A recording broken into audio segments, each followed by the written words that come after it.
Hello friends, welcome to our channel, Target Achievers Coaching Institute.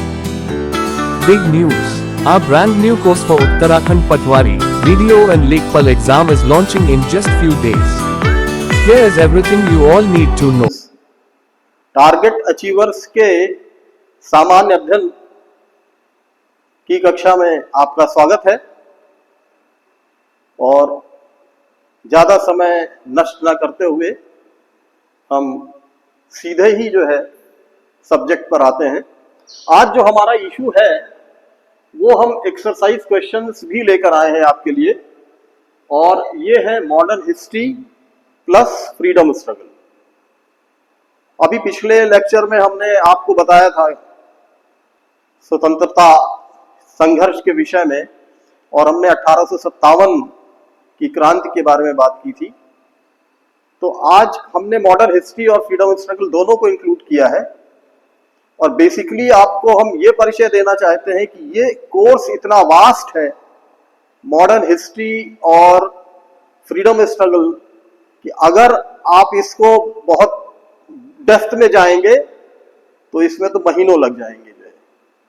तो हमारा प्रयास ये है कि हम कम से कम समय में अधिक से अधिक उपयोगी जानकारी आपको दें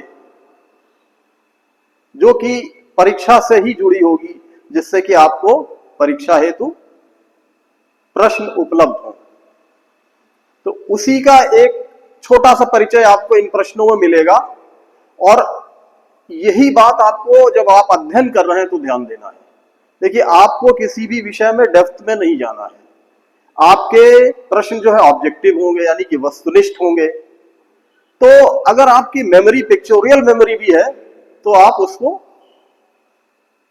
करने में आसानी से कर सकेंगे। तो अब मॉडर्न हिस्ट्री, स्वतंत्रता संघर्ष और संविधान का निर्माण, ये सब साथ ही साथ चलते हैं। तो हो सकता है कि कोई जरूरी नहीं है, आपको हो सकता है संविधान से संबंधित कोई प्रश्न इसमें मिल जाए। तो हम पढ़ तो इतिहास रहे हैं लेकिन आपका कॉन्स्टिट्यूशन भी उसमें कवर हो रहा है। तो इसलिए ये जो है सब्जेक्ट बहुत इंपॉर्टेंट है और इसमें हमेशा हमें ये ध्यान रखना चाहिए कि सरलता, अगर हम क्रोनोलॉजी को ध्यान में रखें, यानी कि एक के बाद घटनाएं कैसे कैसे हो रही हैं, तो वो आपको बहुत आसानी से जो है आप बहुत सारे प्रश्न करने में सफल होते हैं। तो उद्देश्य यही है और इसके लिए भी हम कुछ चीजें आपको, अभी आप ये पेपर देख रहे हैं इसमें हमने 5 प्रश्न अभी डाल रखे हैं और भी आपके पास आएंगे और इनको हम आपको बताते हुए और डील भी करेंगे और कैसे आप जब पढ़ रहे हैं तो क्या आपको लग रहा है किसको आपको चुनना है, बाकी छोड़ देना है। और अनावश्यक इस समय, क्योंकि समय बहुत कम है और जिन्होंने बहुत अध्ययन कर रखा है पहले से, तो उनके लिए तो it will be a very good revision also.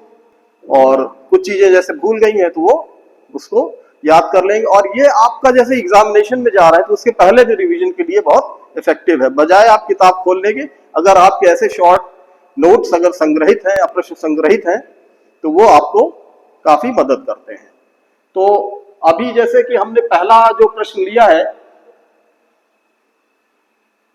अच्छा एक चीज आपको मैं और थोड़ा स्पष्ट कर देता हूं कि मेरा लेक्चर हिंदी में है और अभी एक्चुअली बहुत से लोग मिले, उन्होंने कहा कि सर आप तो हिंदी में पढ़ा रहे हैं, हमारा इंग्लिश का ज्यादा हम यूज टू है, तो हमें तो सर कुछ समझ में आ नहीं रहा है, तो कुछ हमारे लिए क्या हो सकता है। तो हमने कहा ठीक है, हम जो रिटन मैटर है वो हम इंग्लिश में कर देंगे और एक्सप्लेन हम हिंदी में करेंगे। तो इस तरीके से दोनों लोगों को लाभ मिलेगा और सभी लोगों को इसका फायदा हो सकेगा।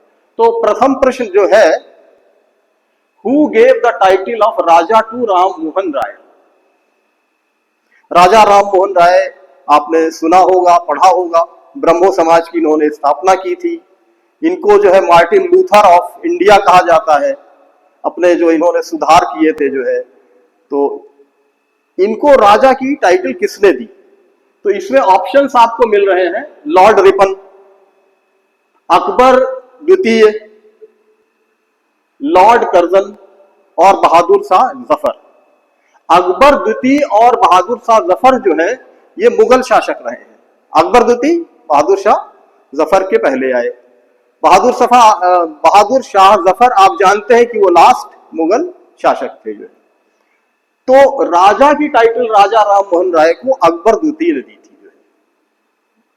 तो इस तरीके से हमने सारी इंफॉर्मेशन में से थोड़ी एक्सक्लूसिव इंफॉर्मेशन आपको ली है जो कि शायद नहीं मिलती हो, जो आप जानते हैं। तो ये आपके लिए अगर आपने कहीं रिकॉर्डेड है तो रिवीजन के लिए भी अच्छा, नहीं तो दिमाग में आपके वैसे भी बैठ जाएगा। इसी प्रकार से दूसरा प्रश्न हम लेते हैं, हु फाउंडेड मद्रास? मद्रास शहर की स्थापना किसने की? आपको याद होगा बॉब चार्नॉक ने कैलकटा शहर की स्थापना की थी। अब सवाल यह है कि मद्रास की स्थापना किसने की? अब यहां पर जब आप पढ़ रहे हैं तो अगर आपने अध्ययन किया है तो आपको मालूम होगा कि मद्रास में जो है फ्रांसियों का जो है क्या कहते हैं कब्जा पहले था। अंग्रेजों ने फ्रांसियों से जो है क्या कहते हैं मद्रास क्षेत्र को रिकवर किया।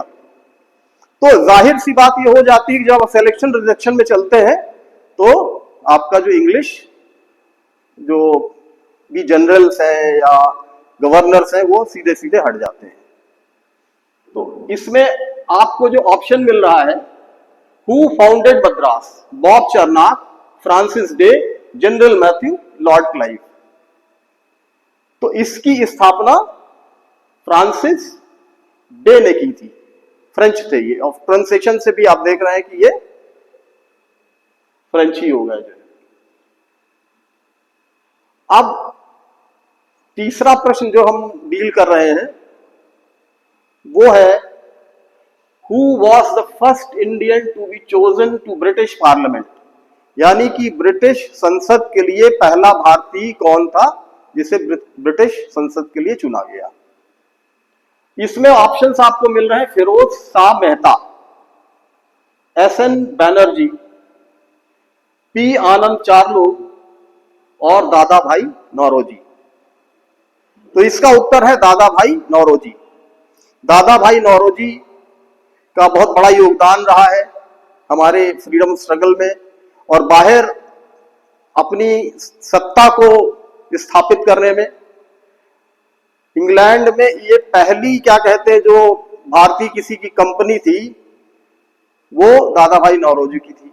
अब संसद में चुने जा रहे हैं तो जाहिर सी बात है कि इंग्लैंड में उनका स्टेटस बहुत अच्छा रहा होगा, तभी चुने गए हैं महाराष्ट्र। तो देखते हैं आजकल भी हम बहुत धूमधाम से गणपति का जो है फेस्टिवल मनाते हैं, और शिवाजी के उपलक्ष्य में भी फेस्टिवल होता है।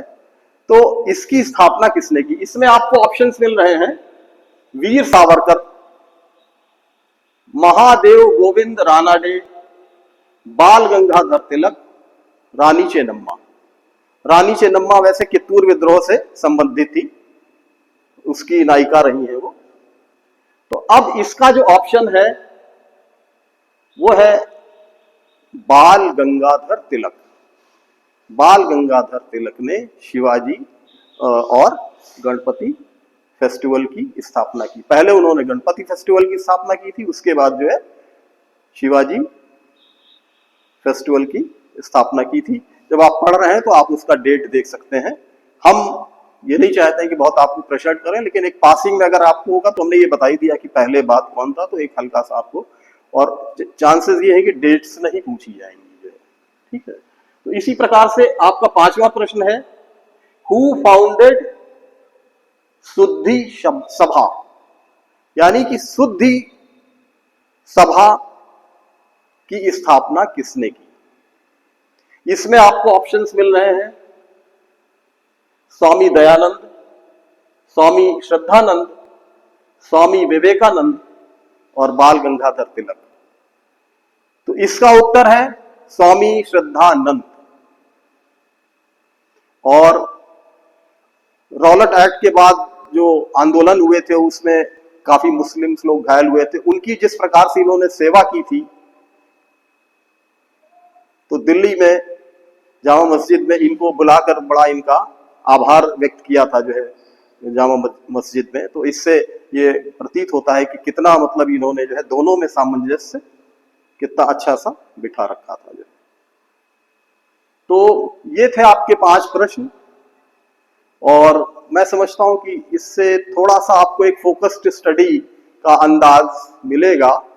तो अभी आपने देखे 5 वस्तुनिष्ठ प्रश्न, उनके उत्तर और कुछ मैंने डिटेल्स भी उसके साथ दिए आपको। अब जब आप अध्ययन कर रहे हैं तो कुछ इंफॉर्मेशंस ऐसी हैं जो आपको क्रोनोलॉजी डिसाइड करने में काफी मदद करती है, और अगर आप उनको क्रोनोलॉजिकल ऑर्डर में कर लें और उनसे संबंधित घटनाओं को कर लें तो कभी कभी ऐसा भी हो सकता है कि आपको रिलेट करके जो उत्तर आपको नहीं पता है वो भी आप आंसर करने में सफल हो।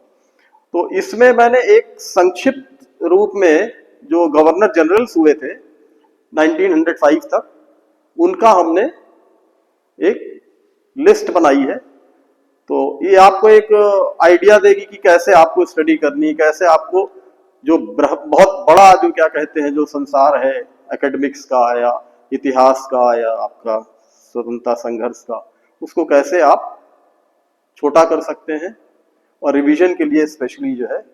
और प्लस इसमें चूंकि आपके बहुत ज्यादा एनालिटिकल या बहुत डिटेल वो नहीं आने हैं, ऑब्जेक्टिव इंफॉर्मेशन आनी है। अगर आपने देख रखा है उन्हें तो हो सकता है आप उसे देख, एक पिक्चोरियल मेमोरी जिसे कहते हैं उसके तहत वो जो है आप उसको करने में सफल हो जाएं।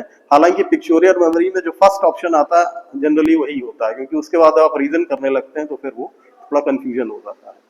तो वो सोच समझ के, खैर वो आप एग्जामिनेशन हॉल की बात होती है, उसे कभी हम डिस्कस करेंगे। तो हमने इसको प्रश्न रूप में ही लिया है, हालांकि इसमें करीब 9 ऑप्शंस हैं, 9 इंफॉर्मेशन है, 9 बिंदुओं में है इंफॉर्मेशन।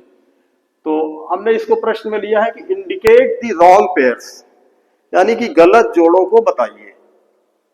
और हमने स्टार्ट किया है लॉर्ड कॉर्नवालिस से जो है। तो पहला आता है आपका लॉर्ड कॉर्नवालिस। इनके समय में परमानेंट सेटलमेंट ऑफ बंगाल हुआ। लॉर्ड वेलेस्ली के समय में सब्सिडियरी अलायंस हुआ। सब्सिडियरी अलायंस में ये क्या करते थे ना कि राजाओं से संधि करते थे और उसके तहत ब्रिटिश फौज उनके यहाँ रहती थी, उनके खाने पीने का सब राजा को करना पड़ता था और एक तरीके से वो ब्रिटिश इन्फ्लुएंस में आ जाती थी। बाद में जो है वो उन्हें कैप्चर भी कर लेते थे। तो ये इनकी एक तरीके से अपने साम्राज्य को बढ़ाने की एक नीति ही थी जो है।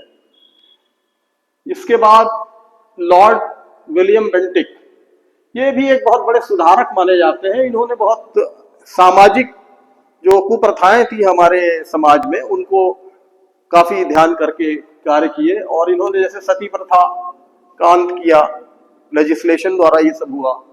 जो गर्ल चाइल्ड को यानी कि बच्ची को मारने की जो एक प्रैक्टिस चल रही थी लोगों को हमारे उसमें, तो उसको उन्होंने अंत किया। और उस समय दिल्ली में ठगों का बड़ा आतंक होता था, तो ये भी इन्होंने उनको खत्म किया। लॉर्ड डलहौजी, इनके समय में पहली जो है टेलीग्राफ लाइन बनी और वो कलकत्ता से आगरा तक थी जो है। इन्हीं के समय में संथाल रिवोल्ट हुआ था। और इसके बाद आते हैं आपके लॉर्ड कैनिंग।